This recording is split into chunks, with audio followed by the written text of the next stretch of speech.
I would like first to welcome indeed the attendance of the three ministers, Minister of Economy, Minister of Finance, Minister of Transport and Maritime Affairs.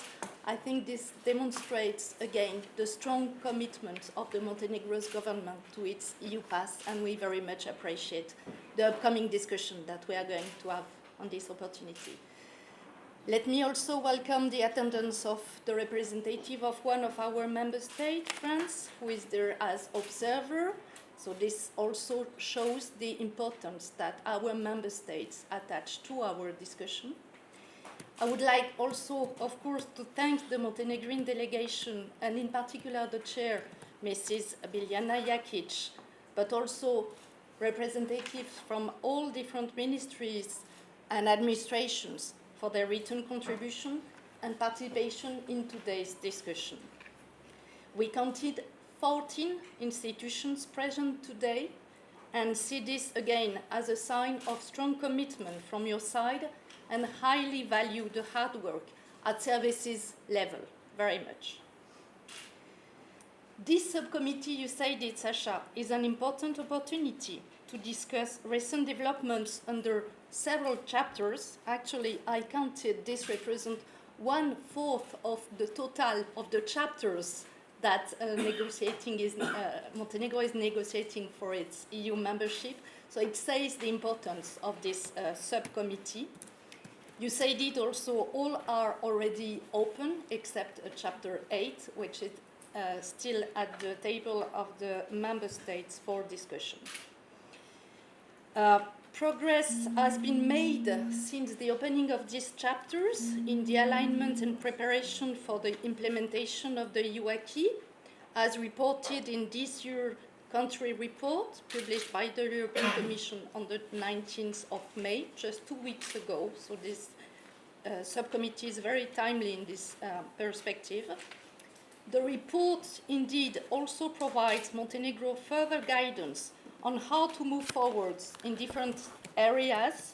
This is important indeed for Montenegro's EU pass, but first and foremost for Montenegrin citizens. Good progress had been made, for example, in chapter 3, you mentioned it, in the area of right of establishment and freedom to provide services, and through alignment in the field of mutual recognition of professional qualification. This is an area which you also discuss in the framework of the regional economic area. We expect in this area also progress to be taken stock at the upcoming Poznan summit. You know very well that good regional cooperation and good neighborly relations feature prominently in our Western Balkan strategy adopted last year, and we of course expect Montenegro to lead by example as the frontrunner in the accession process, as you mentioned, Sasha. Good progress has been made also in the area of intellectual property law. In chapter 7, at the end of October 2018, a peer review took stock of progress and helped, I hope, to identify the remaining gaps we expect Montenegro to address. Looking ahead, indeed, Montenegro should focus in particular on public procurement and competition and state aid policies. On chapter 8, indeed, the Commission assessed that Montenegro met the opening benchmark and is ready to move towards the next step. In particular, we very much welcome the establishment of the State Aid Authority as an operational independent body. In this respect, again, we will have the opportunity to discuss with you, and I hope that we will have fruitful discussion. Let me just underline that we hope also to maintain a very close and open channel of communication, not the least with a view to the upcoming discussion on the draft common position that the Commission is going to table for member states once they have agreed on the opening benchmark assessment reports.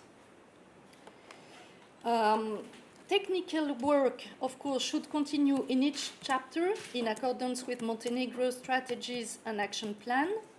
In this respect, let me refer to the methodology for policy development, drafting and monitoring of strategic planning documents involving the General Secretariat of the Government as a coherent approach to policy planning. It is essential, of course, to align with the EU acquis, but it is also important to demonstrate the administrative capacity required to implement the necessary reforms, which remains an important challenge for Montenegro. While in several areas we will mention the need to strengthen the administrative capacity, this needs to be understood, of course, in the overall context of the ongoing optimization exercise of the public administration. I would like to recall that some of the issues that we are going to discuss today are also relevant in the context of the economic reform program and in the framework of the policy guidance provided annually to Montenegro in the form of joint conclusions, which are adopted each year during the economic and financial dialogue between the EU and the Western Balkans and Turkey, this year on the 17th of May. I refer specifically to the adoption of the new laws on public procurement and on concessions, public-private partnerships aligned with the EU acquis, and to the commitment to provide an action plan for the institutional capacity building in this area. I further recall a conclusion to establish a framework for the recovery and resolution of credit institutions aligned with the acquis. Let me also recall that beside the work on technical chapters, of course, concrete results in the area of rule of law and fundamental rights under chapters 23 and 24 will continue to determine the overall progress in the accession negotiations.